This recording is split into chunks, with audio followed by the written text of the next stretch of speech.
Hello students, कैसे हो आप सब। Welcome back to my channel educational corner. आज हम अपनी मल्हार पुस्तक से पाठ 11 चेतक की वीरता कविता पढ़ेंगे व समझेंगे। पाठ 11 है चेतक की वीरता। तो आइए कविता पढ़ने से पहले ये जानते हैं कि चेतक था कौन। यह कविता लिखी है श्याम नारायण पांडे जी ने और इस कविता द्वारा वो चेतक की वीरता के बारे में बताना चाहते हैं। तो चेतक कौन था? चेतक उदयपुर मेवाड़ में सिसोदिया राजवंश के राजा थे महाराणा प्रताप जी। उनका घोड़ा, उसका नाम था चेतक। आपने सुना ही होगा कि महाराणा प्रताप जी जो थे, उनका नाम जो है वो इतिहास में वीरता शौर्य के लिए लिया जाता है। तो इस कविता में हमें हल्दी घाटी का जो युद्ध था उसके बारे में बताया गया है कि किस प्रकार से उस युद्ध में जो चेतक था, वो चेतक ने अपनी वीरता दिखाई। हवा की गति से बातें करता घोड़ा था और उसके दौड़ने में कुशलता थी। वह शत्रुओं के भालों के बीच भी तेज गति से निकल जाता था और किस प्रकार से इस युद्ध में उसने महाराजा यानी कि महाराणा प्रताप का साथ दिया। तो आइए हम इस कविता को पढ़ते हैं। पहले करते हैं कवि से परिचय। वीर रस की कविताओं के लिए चर्चित कवि श्याम नारायण पांडे की सर्वाधिक लोकप्रिय काव्य कृति हल्दी घाटी का प्रकाशन सन 1939 में हुआ था। वीर रस का क्या अर्थ होता है? ऐसी कविता जिसे पढ़कर हमें जोश आ जाए। तो वीर रस की कविताएं जो थी वो उनके जो ये कवि थे श्याम नारायण पांडे जी जो है, ये इन्होंने हल्दी घाटी जो है इसका प्रकाशन कब किया? 1939 यानी कि सन 1939 में हुआ था। अभी आपने आप जो कविता पढ़ेंगे चेतक की वीरता, वह हल्दी घाटी का ही एक अंश है, क्योंकि वो पूरी कविता तो नहीं हम पढ़ सकते, ना ही हम पूरा काव्यकृति का ये एक हिस्सा है, एक अंश है। भारत के स्वतंत्रता संग्राम के अंतिम वर्षों में हल्दी घाटी काव्यकृति ने स्वतंत्रता सेनानियों में सांस्कृतिक एकता और उत्साह का संचार कर दिया था। तो इस अंतिम वर्षों में जब इंडिपेंडेंस मिल रही थी, स्वतंत्रता संग्राम भारत के अंतिम वर्षों में, जब ये स्वतंत्रता संग्राम के अंतिम वर्षों में हल्दी घाटी जो थी वो, इसमें लोगों में जो उस टाइम पे जो सेनानी थे उनमें एकता और उत्साह का संचार इस कविता जो है वो इस कविता ने भर दिया था। ठीक है। तो ये जो कवि हैं श्याम नारायण पांडे, इन्होंने एक युद्ध जो हुआ था हल्दी घाटी का, आपको पता होगा हल्दी घाटी जो है वो महाकाव्य है। हल्दी घाटी का जो युद्ध हुआ था वो अकबर और महाराणा प्रताप के बीच हुआ था। इस युद्ध में चेतक ने महाराणा प्रताप का बहुत साथ दिया। चेतक कौन था? वह उनका घोड़ा था। चेतक रण क्षेत्र में चौकड़ी मार मार के अपनी वीरता दिखा रहा था। वह हवा की गति से तेज दौड़ रहा था।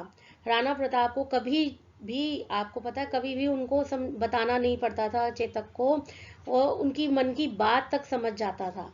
तो इसी घोड़े ने जो है उनको जो है वो इसमें जीत दिलाई थी। तो आइए हम आगे पढ़ते हैं कविता। चेतक की वीरता। कविता पढ़ने से पहले यहाँ पर हमें कुछ शब्दार्थ दिए हुए हैं। देखिए बहुत सारे शब्दार्थ हैं, क्योंकि थोड़े से वर्ड्स इसमें ऐसे दिए हुए हैं, कठिन शब्द दिए हैं। सबसे पहला शब्द है रण बीच, यानी कि युद्ध के बीच में। चौकड़ी, चार पैरों वाले जीवों की एक ऐसी छलांग जिसमें चारों पैर एक साथ फेंके जाते हों। हवा को पाला यानी हवा से मुकाबला, हवा से बातें करना यानी हवा से मुकाबला। कोड़ा, चाबुक। अरी मस्तक, अरी शब्द का अर्थ होता है दुश्मन, दुश्मन का माथा। तनिक, थोड़ा। बाघ, यहाँ पर है लगाम। उड़ जाता, तेज गति से दौड़ जाता। पुतली, आंख के मध्य का काला भाग, हमारी आंख के अंदर जो काला भाग होता है उसे पुतली बोला जाता है। फिरी, हिलना।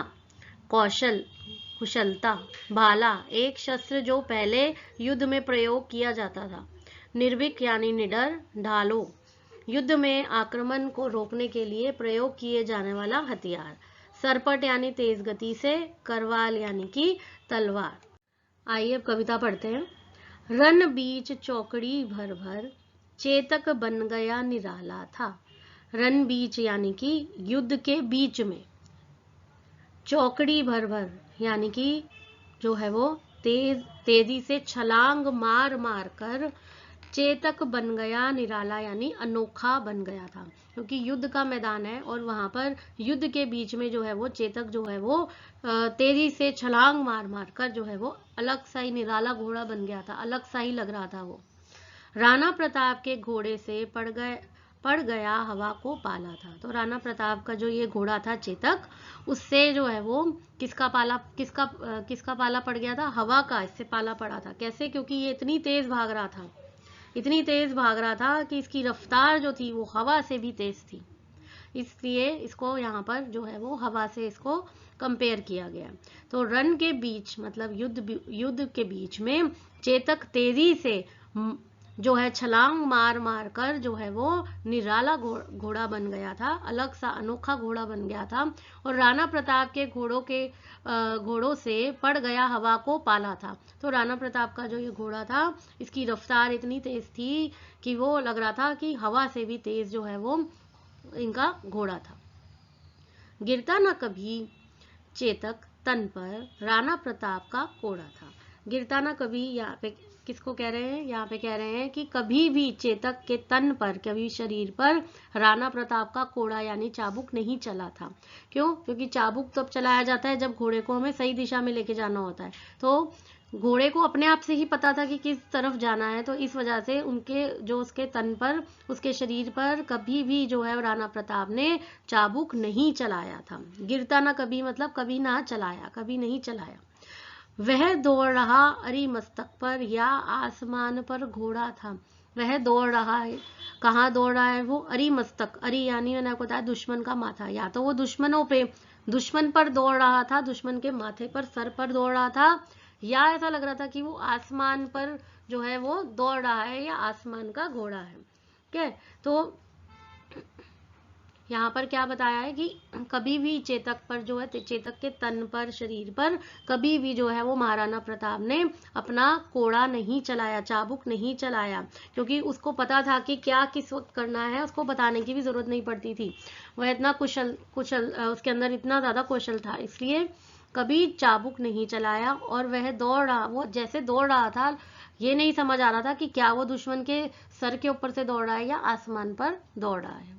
जो तनिक हवा से बाग हिली लेकर सवार उड़ जाता था। तनिक हवा से बाग हिली यानी कि तनिक क्या होता है? थोड़ा, बाग क्या होती है? लगाम। तो थोड़ी सी, जैसे ही राणा प्रताप जब उस पर बैठते थे, लगाम को हिलाते थे, ठीक है, लगाम जैसे ही हिलाते थे तो उसको लेकर सवार उड़ जाता था, उनको लेकर वो उड़ जाता था, यानी जो उनको जिस दिक्कत में वो है या किसी बाधा में है, मुश्किल में है, तो उनको लेकर वहां से वो निकल जाता था। मतलब जैसे ही उन्होंने लगाम खींची, उसको पता होता था कि मुझे किस दिशा में जाना है, क्या करना है, और वो उनको लेकर जो है वो सवार को लेकर उड़ जाता था। सवार यहाँ पे है महाराणा प्रताप जी। राणा की पुतली फिरी नहीं तब तक चेतक मुड़ जाता था। राणा की पुतली, तो राणा की पुतली क्या है यहाँ पे? जो महाराणा प्रताप की पुतली मतलब आंख की जो मध्य भाग होता है, तो उनकी पुतली फिरी कि चेतक जो है वो उन्हें वहीं ले जाता था, वहीं उसी तरफ मुड़ जाता था। तब वो अभी सोचते ही थे और वो एकदम से उसी तरफ मुड़ जाता था, उन्हें कुछ उसको बोलने की भी जरूरत नहीं पड़ती थी। तो इसका क्या अर्थ है? जो तनिक हवा से बाग हिली लेकर सवार उड़ जाता था, यानी कि जैसे ही जो है वो राणा प्रताप जी उस पर बैठते थे तो वो लगाम हिलाते थे और वो पहले ही उनको लेकर उड़ जाता था, यानी कि किसी भी दुविधा या बाधा से उनको निकाल देता था। राणा की पुतली, जो आंख का मध्य हिस्सा होता है, वो कहते हैं राणा जी की जब पुतली जो है वो फिरी थी, फिर जब भी फिरी तो चेतक उन्हें वहीं लेकर चला जाता था, मतलब वो सोचते ही थे अभी और इतनी देर में चेतक वहीं मुड़ जाता था। कौशल दिखलाया चालों में, उड़ गया भयानक भालों में। कौशल यानी कि कुशलता, किसमें दिखाई? चालों में। तो निपुणता किसमें दिखाई उसने? चाल में, मतलब चाल उसकी ऐसी थी कि पता ही नहीं लगता था कि वो किस तरफ है, इस तरफ है या उस तरफ है। तो वो निपुणता दिखाई चालों में, उड़ गया भयानक भालों में, और भालों से बिना डरे, मतलब सैनिकों से बिना डरे, भालों से बिना डरे जो है वो बीच में घुस के जो है वो महाराणा प्रताप को बचाता था, सब चीजों से बचाता था, भयानक भालों से और अलग अलग तरह की चालों से, मतलब निपुणता दिखाई चाल में और उड़ गया भालों में, यानी कि बिना डरे सैनिकों से या भालों से या तलवारों से बिना डरे वह जो है वो महाराणा प्रताप को जो है वो वहां से हर जगह से निकालता था, बचाता था, बीच में घुस जाता था लड़ने के लिए और किसी से डरता नहीं था। तो कौशल दिखलाया चालों में, उड़ गया भयानक भालों में, निर्भीक गया वह ढालों में, सरपट दौड़ा करवालों में। निर्भीक यानी कि बिना डरे वो जो है भालों के बीच में, ढालों के बीच में घुस गया। ढाल क्या, युद्ध में जो आक्रमण को रोकने के लिए जो हथियार का प्रयोग किया जाता है उसे ढाल बोलते हैं। तो वो निर्भीक गया वह ढालों में, मतलब कि निर्भीक मतलब बिना डरे वो ढालों में घुस गया। सरपट दौड़ा करवालों में, और करवालों में यानी कि वो बीच में घुस गया। जो सैनिक थे जिनके पास तलवार होती थी या जिनके पास और तरह के हथियार होते थे, वो डरता नहीं था, बीच में घुस जाता था। है यही रहा अब यहाँ नहीं, वह वहीं रहा है वहां नहीं। थी जगह न कोई जहां नहीं, किस अरी मस्तक पर कहा नहीं, यानी कि है यहीं रहा, मतलब उनको लग रहा था कि ये यहीं पर है अभी, पर वो यहाँ नहीं, मतलब उनको एक बार वो देखते तो वो घोड़ा वहीं नजर आता, एक जगह पर टिक नहीं रहा था, हर क्षण जो है वो जगह बदल रहा था। दुश्मन नहीं समझ पा रहे थे कि वो जो है वो किस तरफ है, क्या वो इधर है या उधर है। वह वही रहा है वहां नहीं, पहले वहां था अब वहां नहीं है। थी जगह ना कोई जहां नहीं, तो ऐसी कोई जगह नहीं थी जहां वो नहीं था, वो हर जगह था। किस अरी मस्तक पर कहा नहीं, मतलब किस जो है वो दुश्मन के मस्तक पर उसने अपनी छाप नहीं छोड़ी, हर दुश्मन पे उसने अपनी छाप छोड़ी। बढ़ते नद सा वह लहर गया, वह गया गया फिर ठहर गया। तो बढ़ते नद सा यानी आगे किस तरह वो बढ़ा, नदी की तरह, नद होता है नदी। ठीक है, यहाँ पहले हम शब्दार्थ देख लेते हैं। नाद यानी कि यहाँ पर जो हमें दिया हुआ नद शब्द जो दिया है वो है बड़ी नदी। गया गया तेज गति से, यहां से वहां जाना, गया गया। ठहर गया रुक गया, विकराल यानी भीषण, वज्रमय कठोर अश्व, टापो घोड़े के पांव के पृथ्वी पर पड़ने की आवाज, खन टुकड़ा, अंग शरीर के भाग, बैरी समाज दुश्मन समाज। क्या बढ़ते नद सा वह लहर गया, नद क्या होता है, बड़ी नदी। तो जैसे एक बड़ी नदी जो लहरों की तरह, उसकी लहरें कितनी तेज होती हैं एक बड़ी नदी, उसके समान जो है वो जो है अपनी जो उसकी चाल थी वो कोई नहीं समझ पा रहा था, तो वो इधर से उधर घूमे जा रहा था, बढ़ती नदी की तरह बह रहा था, यानी उसके समान जो है वो आगे बढ़ रहा था। वह गया गया फिर ठहर गया, गया गया यानी तेज गति से इधर से उधर गया, फिर वो थोड़ा सा रुका। विकराल वज्रमय बादल सा, विकराल होता है भीषण, वज्र कठोर, मय बादल सा, मतलब उसको बताया है कि वो जो है वो भयानक बादल सा लग रहा था, इतना शक्तिशाली लग रहा था। विकराल वज्रमय बादल सा, विकराल यानी भीषण कठोर बादल सा लग रहा था वो। अरी की सेना पर गहर गया, अरी यानी दुश्मन की सेना पर वो गहर गया। भाला गिर गया गिरा निशंग, हर टापो से खन गया अंग, बैरी समाज रह गया दंग, घोड़े का ऐसा देख रंग। भाला गिर गया यानी कि दुश्मनों के हाथ से हथियार गिर गए, जो उनके हाथ में भाला था तलवार थी वो सब गिर गया। ठीक है, और गिरा निशंग मतलब उनके हाथ में जो तलवार थी जो और हथियार थे वो सब गिर गए। हर टापों से खन गया अंग, जो उसकी जो टाप थी यानी घोड़े की जब चाल होती है, जब घोड़ा चलता है तो उसके पाँव की जो आवाज होती है ना उसको टाप बोला जाता है, तो उसके जो टाप थे उससे जो है वो जो दुश्मन थे उनके शरीर का जो अंग है वो क्या हो गया था, शरीर के जो अंग थे वो टुकड़े टुकड़े हो गए थे, जो इसके टापों की आवाज थी उससे। बैरी समाज रह गया दंग, बैरी समाज दुश्मन समाज जो है वो देखकर जो है वो दंग रह गया था। दुश्मन का जो समूह है वो ऐसा रंग देखकर हैरान रह गया था घोड़े का। इस तरह का घोड़ा उन्होंने कभी नहीं देखा था, इसीलिए इसको कहा गया है कि ये बहुत ही अनोखा जो है वो घोड़ा था।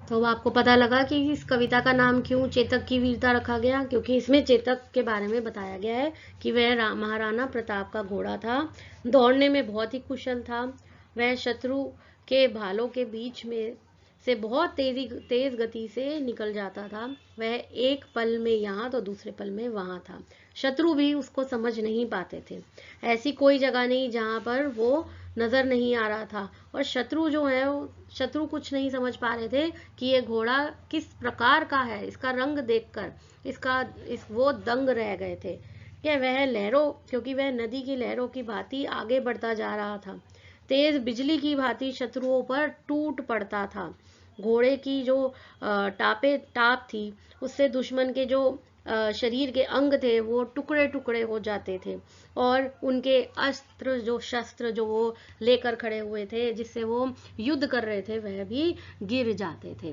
तो इसीलिए इस कविता को नाम दिया गया है चेतक की वीरता। तो उम्मीद करती हूँ आपको मेरी वीडियो पसंद आई होगी और आपको शब्दार्थ और कविता समझ आए होंगे। So please do subscribe my channel and like my video. Thank you so much. आपसे मिलती हूँ अपनी अगली वीडियो में इसी के प्रश्न उत्तर के साथ।